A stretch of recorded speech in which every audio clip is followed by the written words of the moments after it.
Hi, I am VirginiaNuckols. I am here to meet with you about the AirDrops marketing approach for the Bluetooth connected smart home air filter system. I have my meeting agenda over here, so if you see me looking off to the side, that's what that is. So, we're talking about selling this product in Latin American countries, and I did a little bit of research ahead because I wanted to see what Latin American countries this would be the biggest necessity in and kind of like base it from there. So, Chile has the highest air pollution. So, I did some of my marketing research like based from Chile since they have the highest problem right now, but we'll get to that. So, looking at health conscious buyers, that was one of the areas that we were looking at for marketing. So, if we're looking at Chile, the air quality is bad and it's mostly in cities. And honestly, that can really go for any Latin American country. The cities tend to be where it's the worst, and that can even go for like America.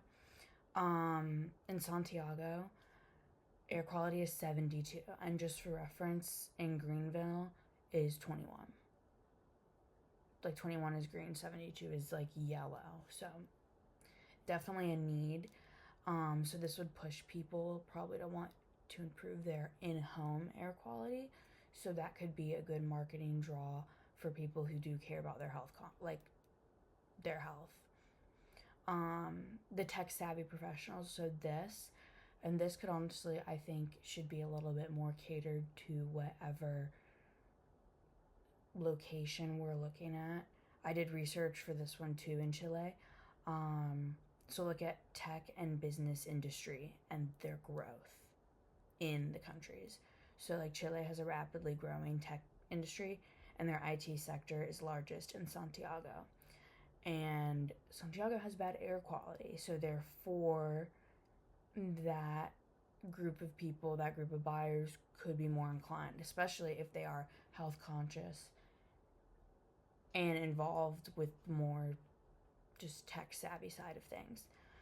Lastly, price conscious buyers. I feel like this is a lot of people in general, more so.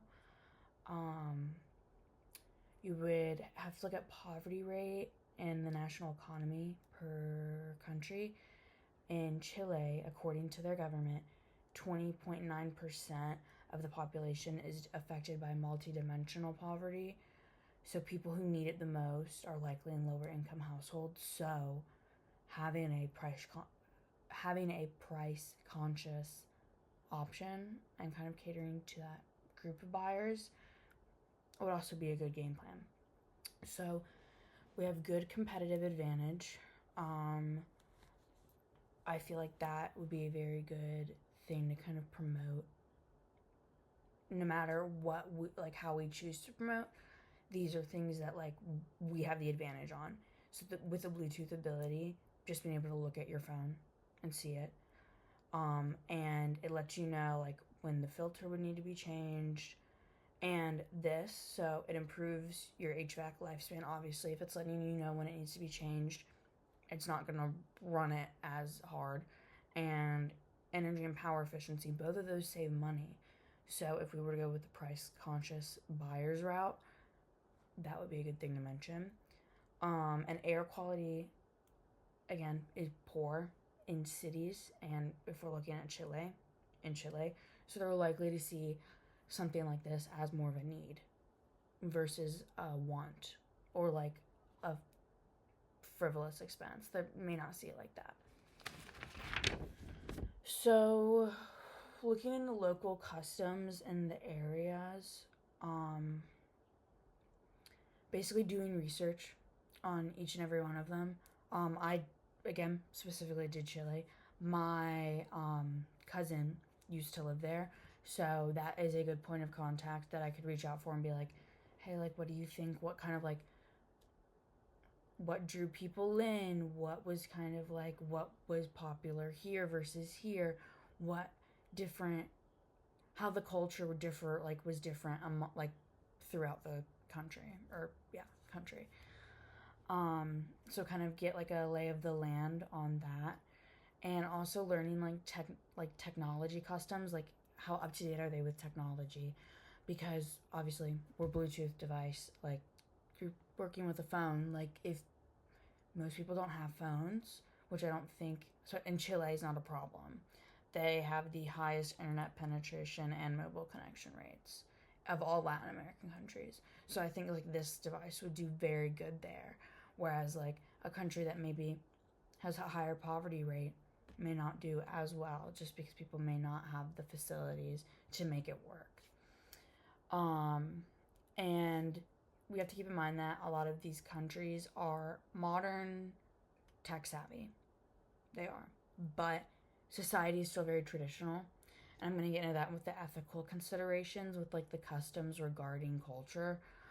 We need to avoid stereotypes. I can do research into looking like what specific stereotypes, like depending on the country. But like avoiding like one-dimensional symbols, like the sombrero, like not doing that, not having anything like that on marketing, and fostering trust and make it feel like a family company, make it like a community atmosphere. We're not coming in trying to just get money. We're trying to actually build a relationship with the community and with our customers. Make sure we use the local language. So like if we're marketing in Chile, Spanish. We can do Spanish and English, since a lot of people do speak both, or not both, but a lot of people do speak English. But I feel like definitely making sure it's inclusive from that route. And being aware of indigenous symbols and making sure we don't use them in marketing, because that is very offensive, and in Mexico it's actually against the law. So I feel like that, stay out of that realm. But just kind of like doing research on each independent area that we're trying to market in and work with, and find out what we want. And that way we don't cross any borders we don't mean to cross. That way we can figure out what the people in the community want and what they're looking for, and how we can cater best to that. So that is what I have, the research I have done, and thank you so much for your time, and please have a great day, and let me know if you have any questions. Thank you.